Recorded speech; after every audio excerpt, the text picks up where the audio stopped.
Hello and welcome to Sal's Hoopheads. Great to have your company as always. And boy, oh boy, I say it every week, it just does not end. Everything heats up in the Sal's NBL. And here to talk to us about it, as always, these two Muppets. Yeah, fair enough. I set myself up for the tee. Did set. I was about to. If you were a Muppet, who would you be, by the way? Definitely Animal. What about this guy? Who would he be? Miss Piggy. I was going to go with Fozzie Bear. How much was the drill sergeant haircut, by the way, Justin? I'll tell you now,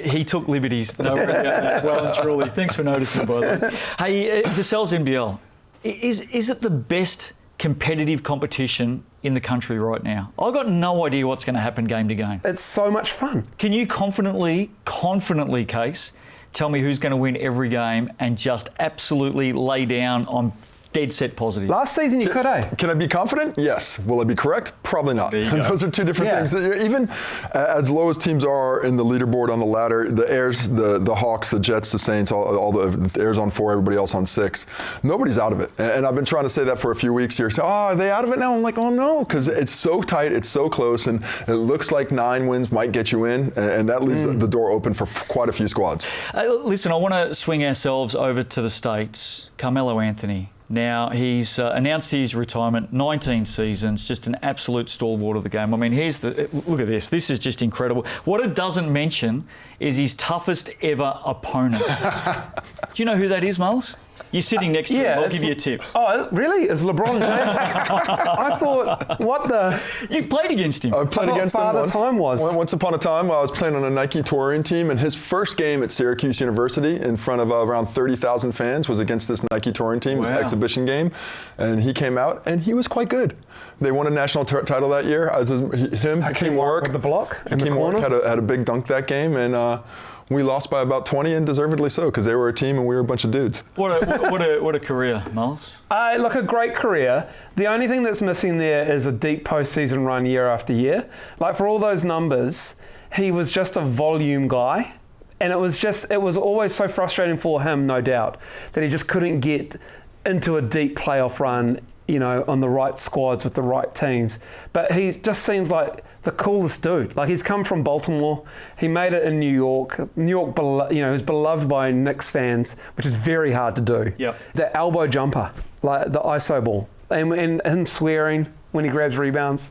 All that stuff, I love that stuff. Well, it's when he was in his prime, there'd be legends about what he was doing in summer league runs. He was just unguardable. As good as he was in the NBA, if you talk to any NBA player, I've talked to guys, around that time. Used to talk to Steven Adams. Who's the guy you've just seen, and you're just like, what can you do? And it says Carmelo Anthony. Nobody can do anything with him on the court when he's got his freedom. Was it 12 or 16 when he got one of the gold medals of his 3 that he was the guy?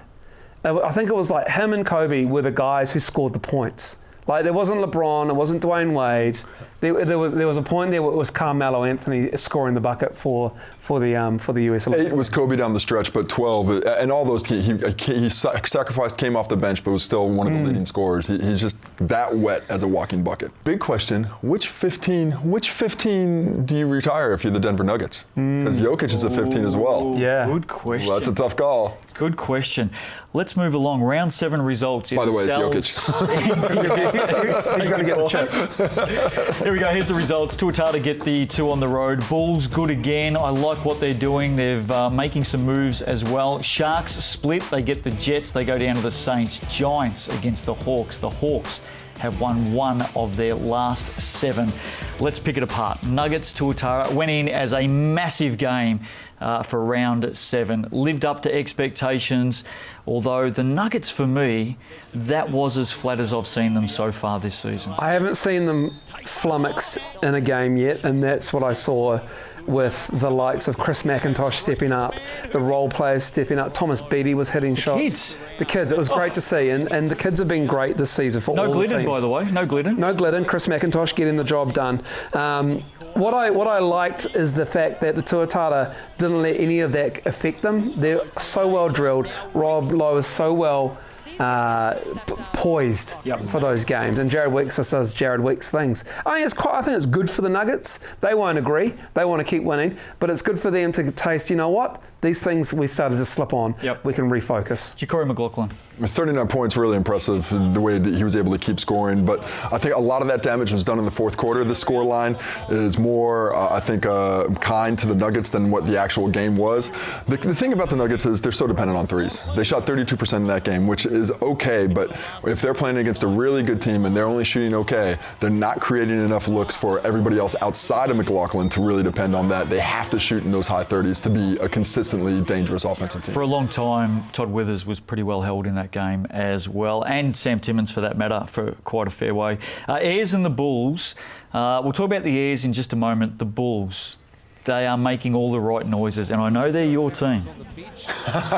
You're a happy man at the moment. One young Bulls fan, when we were leaving Franklin a few weeks ago, yes, you told us the story. And he asked me, are they still your favourite to win the title? And I was like, absolutely. Now they've added Matt Freeman. Tyra Harrison is, a few rounds away from suiting back up. Jared Wilson-Frame just walks in off the street. Man, they got some dogs. Like, they have got guys who will go.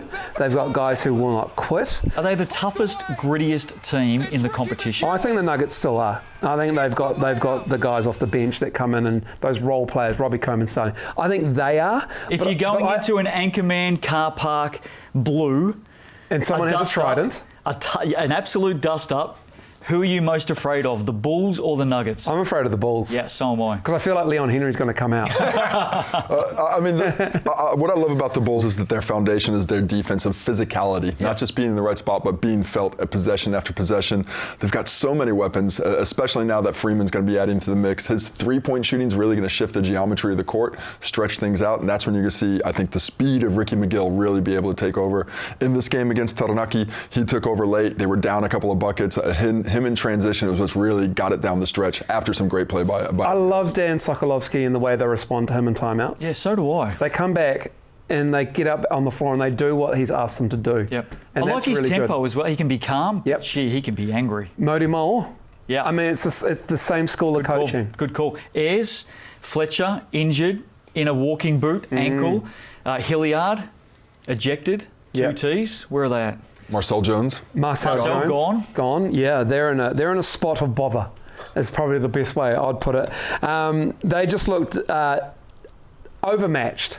That matchup where Dom Kalman-Poto got the best of Anzat Rosetto, that tone was set real early in the game. There were some great physical moments between those two guys who obviously battle against each other day in, day out in this league over the years.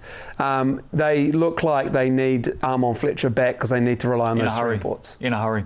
Life post Ty Wynyard in season 2023 did not start well. It's bad. It is bad. I mean, look, I think we understood what an impact he was having for that team, but I don't know if the team understood how much easier he was making things for that team. It's not a great opponent to go up against with a big man like Rob Lowe when you're adjusting to life without your big man as well. And that scoreline flatters them. Yep. Yeah, it absolutely does. It was a dominant performance by the Tuatara. They had no answers for Rob Lowe down low. Tom Webley, nice to see him back in the league as a young fella, but they need to find a way to get a more potent physical force in there, because a lot of what they were doing was based on that. Jets and Sharks, let's talk the good side first. Jeremy Kendall, 20 dimes in the game. It's a new club record for the Sharks. Eclipsed the previous record by 8. Previous record was 12. Quite an amazing performance.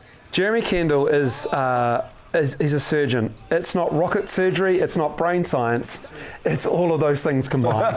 The way he picks apart every single aspect when he needs to. Yep. And that's what I love about his game, is that he chooses the moments when he knows that the game is either A, slipping away, or it's time to put the foot on the throat and finish them off.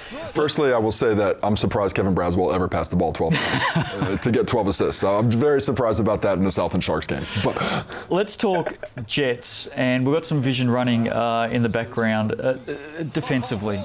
I mean, seriously, what is going on? As you can see from the vision on your screen now, They are lost. They're at 6s and 7s. Well, they were so good defensively. We said it in the call that they hold teams to 27.5% from deep. It's really hard to get to that three-point line, let alone shoot from it against that deep. It wasn't there. Danny Pippen, there's something going on there because he was disengaged. Yep. He was 1 for 14. Didn't want to be there. He had 5 rebounds. Did not look 2 like points. he wanted to be there, Moles. I know. It was like, wow, that's not great. I mean, Ngātu Taufale has something on his hands that he didn't expect, I reckon. Well, it's unfortunate how quickly the worm has turned here, because this was a team that was playing with a lot of fire, a lot of energy, and that energy was sapped completely. There was no communication. There was a lack of box outs. I mean, the dudes are wearing orange. We can see the jersey behind you. It's quite bright, Justin. But for some reason, guys were disappearing on the court, and it was just a lack of commitment to that end of the court. And a game that not only could they have won, I really think they should have won. They were with their imports, they're probably more talented, and they just did not come anywhere close to it. Going to be fascinating to watch. Another team fascinating to watch at the moment is the plight of the Hawks. They've won 1 of their last 7. Giants have won 3 of their last 4. Great win by the Giants, but the story out of this for me is, where are the Hawks at? Well, it seems like they've lost a bit of passion enjoying the game. The team we saw that swept the opening weekend started off 2-0 and has, as you mentioned, only won 1 out of the last 7. They're just not playing with that same energy, that same enthusiasm. They're looking more somber on the court. There's not that love for one another and not that love for the game. And especially when you're a majority local team, that's pretty surprising to see. This is a team that really got around each other the last couple seasons, petered off last year, and this year we're just not seeing that ability to transfer that likability for each other off the court to that ability to like each other on the court. 2 questions. Are they still your tip to win the whole thing this season? I go down with the ship, baby. In for a penny, in for a pound. Grab your life jacket. Moles. Bye, Casey. Bye, mate.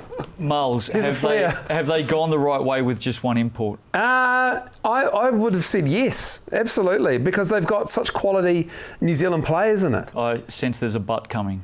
But they don't have the moxie right now to turn it around, and they should, because they've been experienced enough in this league and internationally to be able to do it. And I think when they work that out, it's going to be really tough, because they're up against a clinical team in the Southland Sharks this week, where it's going to be a real challenge. And then they've got the Otago Nuggets before that as well. Sharks have lost their last 2 at home, by the way, so I'm fascinated by that game. Very quickly, Saints and Sharks. Are the Saints back, yes or no? We're a bit earlier this week.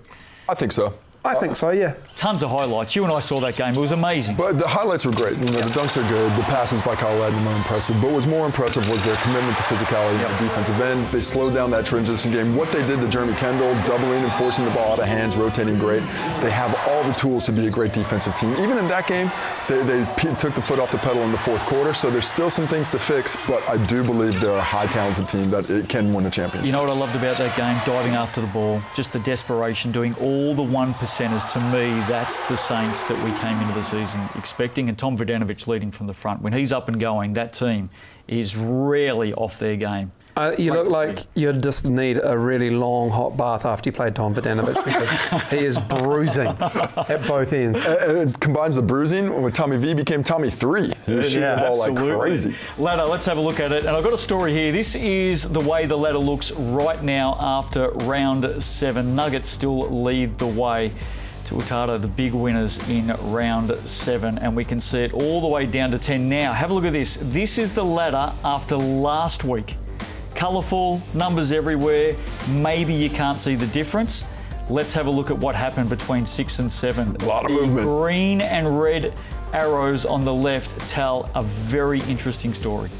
Points for and against will come down to decide those bottom 3 spots in the top 6. So 4, 5 and 6 will actually have a job on their hands to avoid being picked off by 9, 8 and 7. So dare I say it again, my pet hate, stop dribbling games out. Somebody is going to pay the penalty come the end of round 15. Your team's going to miss out, or they're going to get a lower spot in the top 6 because someone during the season decided to dribble the bloody game out. It seems like it. That's a possibility that is real. As a player, when you're on the court, sometimes you feel you just want to get it done. You don't want to get hurt. hurt. You don't want anybody else to get hurt. But that is going to have to be a mindset change, especially for those teams that are in that bottom 6 right now. They're going to have to start really thinking about that and making sure that every possession matters. Okay, time now to catch up with our special guest for this week. Not only is he a great basketballer, in fact, he's very, very good. He's also Wellington's #1 Uber driver. Here he is, Kyle Adnam. Welcome to the show. 5 stars. Oh no, what's up? Thanks for having me, guys. Don't have any waters. That's for one, so I can't pass them out.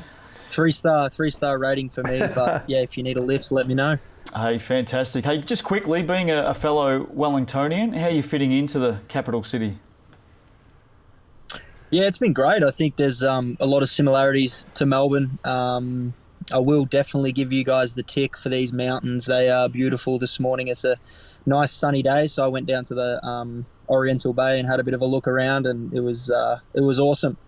So the coffee was subpar, though, I must admit. Oh, that's rare. That's rare. Maybe because you're in the touristy part of Wellington. You got to go in the nooks and crannies around Cuba Mall.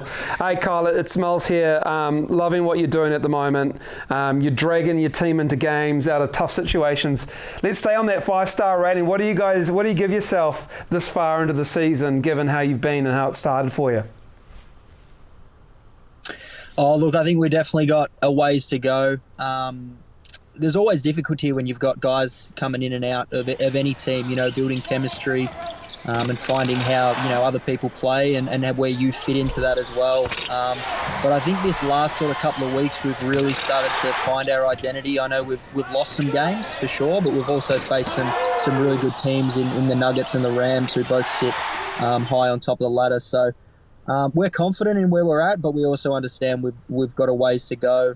So this week, having a full week of practice is going to be really important to sort of tidy some of those things up. And looking at your own impact on the game and the way you guys have improved, you've got such an ability as a scorer, but you setting the table, playmaking is what's really impressed me about your game and about the way the Saints play this year. When you're coming into these games, and we've talked about it a little bit, but what's your focus when you're coming in and really trying to set that table? How do you balance that? Because you do have that ability as a scorer as well. It's a tough one. I think earlier in my career, it's something I probably didn't do a great job of. And I think as I've learnt and understood the talent around me a little bit more, I've realised how important it is to make sure I'm getting guys involved, especially in a really talented team. We've sort of got a bunch of guys who can put up numbers. I think we've seen it all year with different guys stepping up and sort of pushing into those high 20s pretty consistently with different guys in our group. So it shows the depth of talent. And for me, being, the point guard, I've got to make sure that everyone's rolling, everyone's confident on game night. I feel like within the offense, I'll always be able to find my spots and pick when I can score and just trying to be efficient with it as well, understanding the game situation. And it starts for me understanding my pick and roll solutions. Teams are throwing a lot of different coverages at me, whether it be blitzing or trapping or getting after it, switching sometimes, and just making sure I understand where the pass needs to go, or is it my time to go, has been really important development for me and something that I've really enjoyed this year with the Saints. Once again, we've been blessed with great point guards in this league. Of the games that you've come up against, what's been your favourite battle, your favourite competitor that you've gone up against in that one spot? Oh, it's been great. I think that there's obviously so much talent around the league, as you said, in that position. You can't go past JK at the moment. I think what he's been able to do for the Sharks has been really, really impressive. Just in both distributing and scoring has been amazing. He's someone I've played against, obviously, in the past quite a lot in Australia and in the New Zealand League previously. He's been great. But definitely shout out to everyone at the moment in that spot. It's a really competitive position, and I'm loving these battles every weekend. As much as your focus is on the Saints and getting to a championship and winning this season, you're unsigned right now in the Australian NBL. Not quite sure where you're going to end up, but I'm really interested. Is your focus is finding a team, finding the right situation in Australia, or you've got your eyes looking towards someplace else and other opportunities? It's an interesting one. I would be open to opportunities in the NBL, in the Australian League, if they suited me and where I'm at in my career in terms of both role and finance, all those things, right, that comes into making a decision. I've got a long-term partner, so it's got to suit us as a couple as well. Do we want to move? Is it something we want to do? And also on the other side, I've had a few interesting conversations with some European teams, which has been awesome, and it's something I've always dreamt of doing. I've played 11 years in the NBL now and love it. If the right opportunity and situation pops up for me, I'd be happy to take it. Obviously, any situation isn't always the best situation, so just sort of figuring out where the lay of the land is. And at this point in my career, I think for the first time, really sort of prioritizing me and what is important to me in basketball. How do I make basketball work for me as well? Is what's the best thing for me at this point in my career? And Europe's something that I've really, really wanted to do for a long time and check that box. So that is definitely a major interest of mine at the moment. Have we seen a better exponent of the look-away pass than this guy? No, not this year. Definitely not. Carl, you're going to have to get 21 assists against the Rams. JK got 20. He broke your single-game record for the season. Tip. Oh man, JK.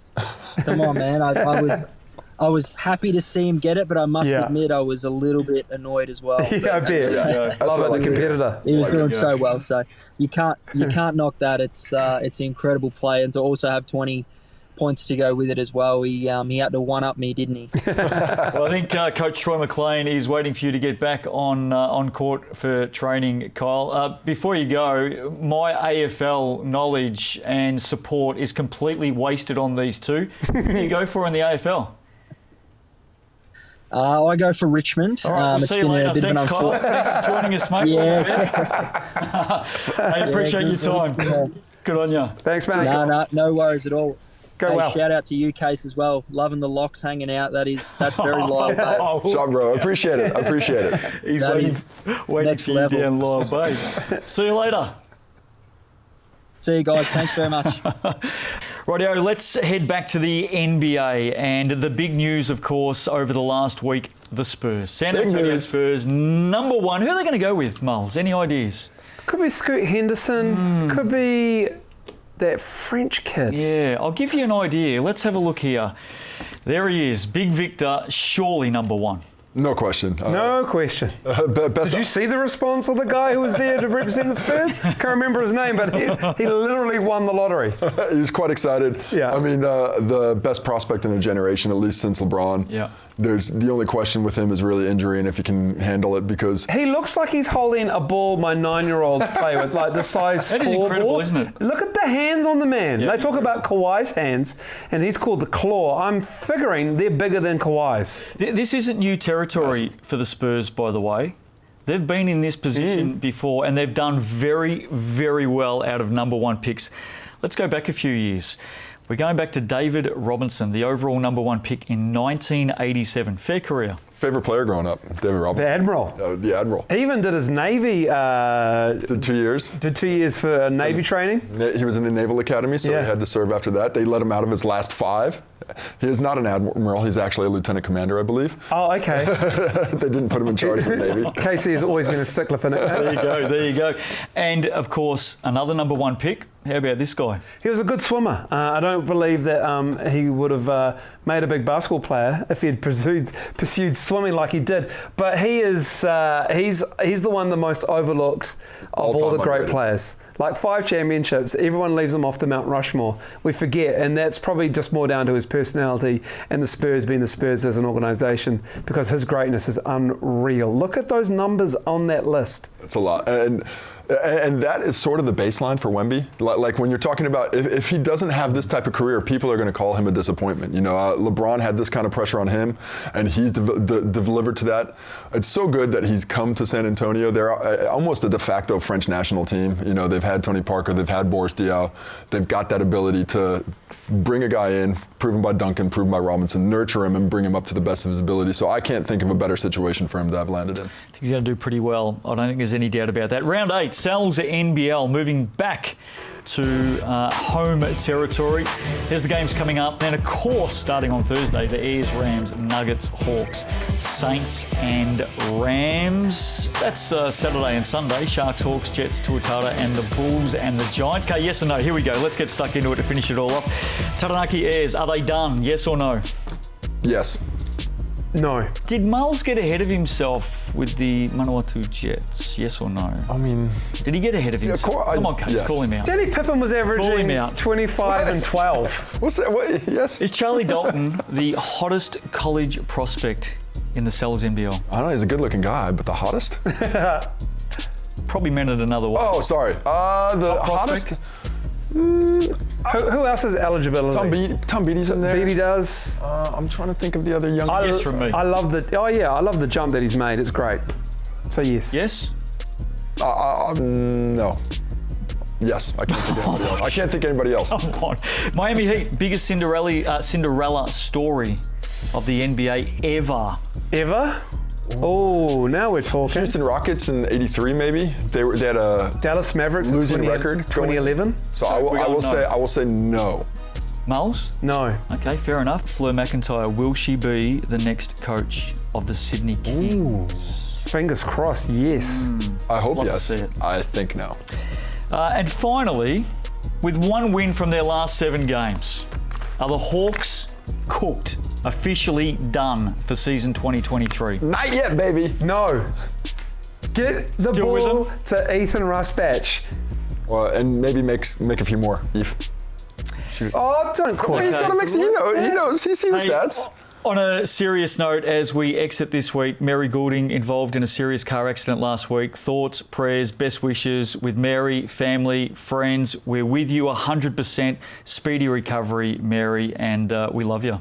Absolutely, 100%. Hope you've enjoyed the show. Sal's Hoopheads, get out there and support.